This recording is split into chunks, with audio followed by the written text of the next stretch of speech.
सिंध के मुख्तलिफ इलाकों में मूसलाधार बारिश। हैदराबाद में बारिश से मौसम में खुशगवारी आ गई। मीरपुर खास, उबाड़ो और टटोला यार समेत दीगर इलाकों में बारिश। सड़कों पर पानी जमा, बिजली के मुतादिद फीडर ट्रिप कर गए। कराची में समंदरी हवाएं मुकम्मल बहाल न हो सकीं। हवा के कम दबाव के साथ रात गए मुख्तलिफ इलाकों में हल्की बारिश। गर्मी की शिद्दत बरकरार। कराची में आज शाम तक समंदरी हवाएं मुकम्मल बहाल होने का इम्कान।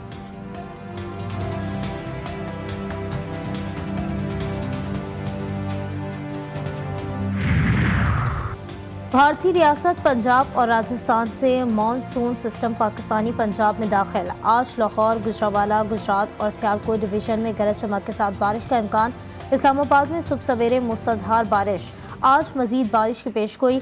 तूफानी बारिश से मरी, गलियात, मानसहरा, कोहिस्तान, मालाकंड, देर सवाद, शांगला, सवाबी और कश्मीर के मकामी नदी नालों में तुग़यानी का खदशा।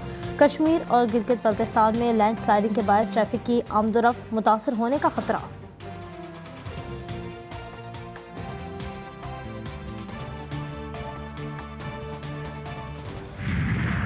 जब वमन मार्च हुआ तो उसमें कुछ मखसूस नेगेटिव जो अनासिर हैं वो उसमें शामिल हुए। उन्होंने वहाँ पे रियासत के खिलाफ, फौज के खिलाफ नारेबाजी की। दे फायर्ड। ये क्यों हुआ? जो आपका अदालती निज़ाम है, जो 9 मई के करने वाले हैं, उसके जो सहूलतकार हैं, उसके जो मनसूबा साज हैं, जब वो उनको ढील देगा, उनको कैफरे करदार पे नहीं पहुँचाएंगे, तो मुल्क के अंदर इंतशार और ये जो मॉब मेंटेलिटी है, ये फस्तायत है, ये मजीद 9 मई के मनसूबा साजों को ढील देने का नतीजा बनू वाक़या। इंतशारी टोले ने प्रोपेगेंडा करने की कोशिश की, लेकिन फौज ने SOP से मुताबिक दुरुस्त रिस्पॉन्स दिया। अमन मार्च में शामिल अनासर ने फायरिंग की, कैंट की दीवार गिराई और राशन का गोदाम लूटा। DG ISPR ने तफसील बता दी। अमन और अमान का क़याम सूबाई हुकूमत की जिम्मेदारी है। समझ नहीं आया एक सियासी जमात ने अपनी हुकूमत के खिलाफ किस चीज़ का एहतजाज कराया। लेफ्टिनेंट जनरल अहमद शरीफ चौधरी की प्रेस कॉन्फ्रेंस।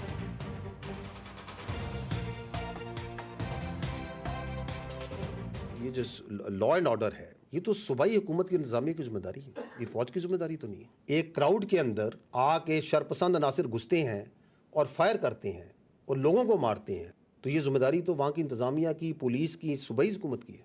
तो ये नहीं समझ आता कि अपनी एक सियासी जमात अपनी सूबाई हुकूमत के खिलाफ किस चीज़ का प्रोटेस्ट करवाई जा रही है।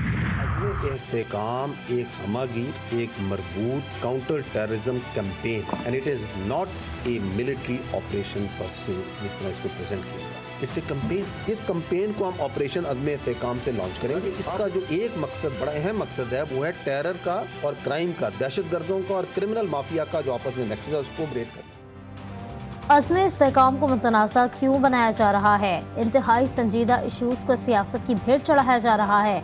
अज़्म इस्तेकाम फौजी ऑपरेशन नहीं बल्कि दहशत गर्दी के खिलाफ मरबूत मुहिम है।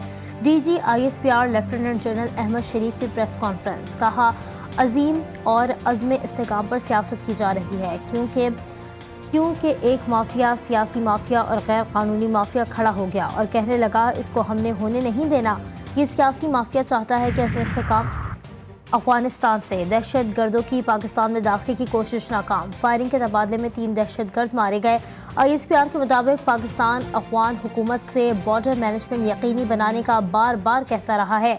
अबूरी अफगान हुकूमत अपनी जिम्मेदारियां पूरी करे। पाकिस्तान की सिक्योरिटी फोर्सेस अपनी सरहदों को महफूज बनाने और मुल्क से दहशत गर्दी की लानत के खात्मे के लिए पुरअज़्म है।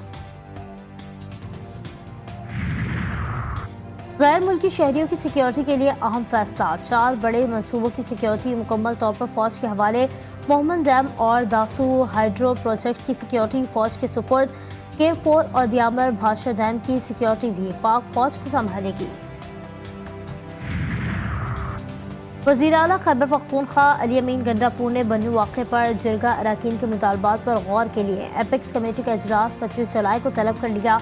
कबायली जिरगे ने हुकूमत के सामने 10 मुतालबात रख दिए। ऑपरेशन अज़्म इस्तेकाम की मुखालिफत, मुसल्लह ग्रुपों का खात्मा, पुलिस को बाइख्तियार बनाने और रात को गश्त करने का मुतालबा शामिल।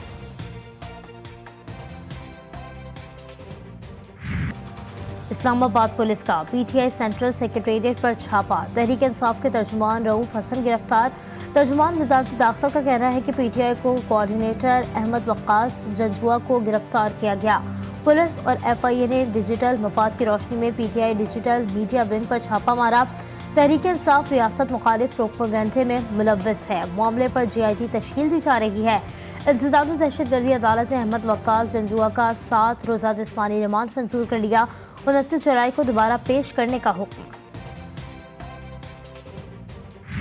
حسن صاحب کو اریسٹ کیا گیا سینٹرل آفس میں، ہم اس ریڈ کی، اس کی اریسٹ کی شدید الفاظ میں سخت مذمت کرتے ہیں۔ فارم 47 گورنمنٹ اور انٹیلیجنس ایجنسیز ان کو یہ چیز بالکل ہی ہضم نہیں ہو رہی کہ سپریم کورٹ نے جو فیصلہ اپنا سنایا اس پہ ریزرو سیٹس کے حوالے سے مائنورٹیز کا اس میں انکلوڈڈ ہے کہ وہ پاکستان تحریک انصاف کو کیوں ملے۔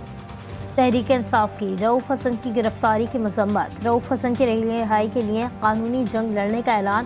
چیئرمین بیرسٹر گوہر نے کہا کہ اس چھاپے کا ہدف ہمارے MNAs کے پارٹی وابستگی کے حلف نامے تھے۔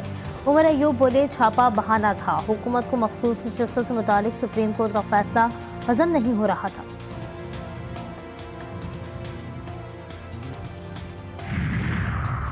فارم 47 کی حکومت سپریم کورٹ کے فیصلے کی توہین کر رہی ہے۔ مریم نواز کے بیان کا سپریم کورٹ کو نوٹس لینا چاہیے۔ رہنما PTI سردار لطیف کھوسہ کی پروگرام G4 خریدا میں گفتگو، کہا ہم نے غداری کے فتوے محترمہ فاطمہ جناح سے شروع کیے، خدارہ اس ملک کو چلنے دیا جائے، افواج پاکستان ریاست نہیں ہے، عوام کی وفاداری ہر ایک پر لازم ہے۔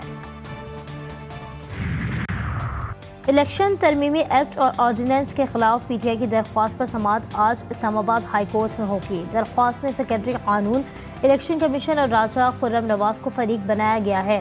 درخواست میں الیکشن کمیشن کی جانب سے ترمیمی آرڈیننس کے تحت تمام اقدامات کو کالعدم قرار دینے کی استدعا۔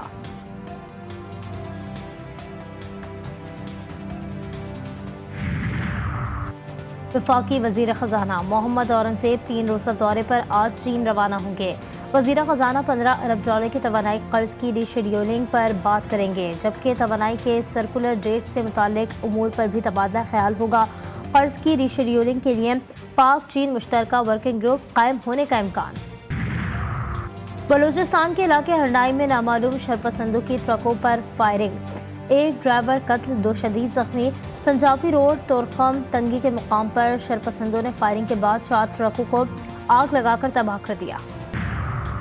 اور امریکی صدر جو بائیڈن کا اپنے حامیوں سے نائب صدر کملا ہیرس کی مکمل حمایت کا مطالبہ۔ ڈیموکریٹس نے دعویٰ کیا ہے کہ نائب صدر کی صدارتی امیدوار نامزدگی کے لیے مطلوبہ ڈیلیگیٹس کی حمایت مل گئی ہے۔ کملا ہیرس کہتی ہیں کہ ہم فتح کی راہ پر گامزن ہیں۔ انہوں نے ٹرمپ کو ایک وحشی اور مجرم قرار دیا۔